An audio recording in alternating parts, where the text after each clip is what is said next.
Sitting ministers comment कर रहे हैं, कह रहे हैं कि वो कभी भी चोक कर सकते हैं कलकत्ता को या दूसरे शहरों को।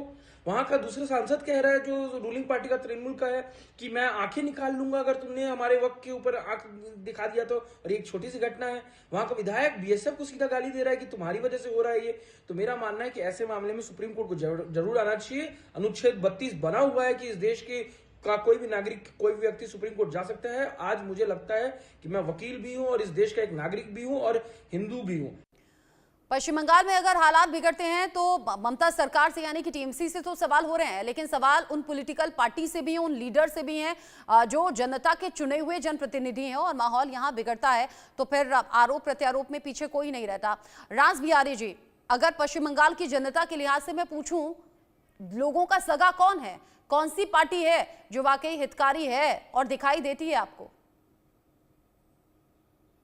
देखिए, सबसे बड़ी बात है कि वहां से हिंसा और पलायन की जो खबरें आई हैं उसमें पूरी सच्चाई जनता के सामने नहीं आई है। मीडिया भी पूरी सच्चाई सामने नहीं ला पा रहा। सच तो यह है कि वहां पर जिस तरह से पहचान करके हिंदुओं के घरों को तोड़ा गया है, हिंदू बाप बेटे का कत्ल किया गया है, एक व्यक्ति और भी मारा गया है, उनके घरों को, उनकी संपत्ति को, उनके वाहनों को जिस तरह से लक्ष्य करके हमला किया गया, एक बड़ी सोची समझी सुनियोजित साजिश के तहत ये किया गया है। दूसरी बात है कि जिस तरह से टीएमसी के नेता ये आरोप लगा रहे हैं कि बीएसएफ जैसे संगठन पर आरोप लगा रहे हैं कि उन्होंने बाहर से लोगों को बुलाया और जाने का रास्ता भी दिया, तो फिर ऐसे में पश्चिम बंगाल की पुलिस और सरकार क्या कर रही थी, बंगाल का प्रशासन क्या कर रहा था कि कुछ लोग आते हैं और हंगामा करके चले जाते हैं, जबकि अभी शायद गिरफ्तार व्यक्तियों की संख्या 210 से ऊपर हो गई है। लेकिन जिस तरह से वहां पर हालात पैदा किए गए हैं, क्योंकि जिस तरह से मुख्यमंत्री बयान देती रही हैं, उससे भी ये स्थिति भड़की है। अब वो कह रही है हम यहाँ पर वक्फ कानून को लागू नहीं होने देंगे, तो ऐसे में हिंसा करने की क्या जरूरत है? अगर वहां के लोगों को विश्वास है कि मुख्यमंत्री वक्फ कानून लागू नहीं करने देंगे तो फिर हिंसा क्यों हुई है? और दूसरी बात है कि भारतीय जनता पार्टी ने इसमें एनआईए जांच की मांग की है, क्योंकि सच भी सामने आना चाहिए। ये कोई पहली घटना नहीं हुई है। 500 से ज्यादा परिवारों को घर छोड़कर भागना पड़ा है। उससे पहले लोकसभा चुनाव में घर छोड़कर भागना पड़ा था।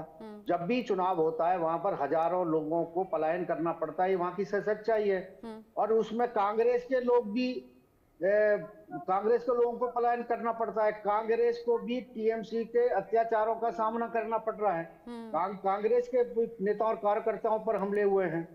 दूसरी बात यह है कि जिस तरह से माहौल बन गया है पश्चिम बंगाल का कि ममता बनर्जी अपने को केवल एक वर्ग का नेता दिखाना चाहती है ताकि उनके वोट उनको बड़ी तादाद में पड़े, और उनको पढ़ते भी हैं, इसमें कोई शक नहीं है उनके पास में। लेकिन राज बिहारी जी, सच तो ये भी है ना कि ऐसा नहीं है कि सिर्फ मुस्लिम वोट पड़ते हैं, हिंदू वोट भी पड़ते हैं, तभी तो वो जीतती है ना बार बार। देखिए, वही बंगाल का एक अलग चरित्र रहा है। बंगाल हर मामले में आगे रहा है। बंगाल के संत महात्माओं ने तो देश को, विश्व को भी शांति का और मानवता का मंत्र दिया है।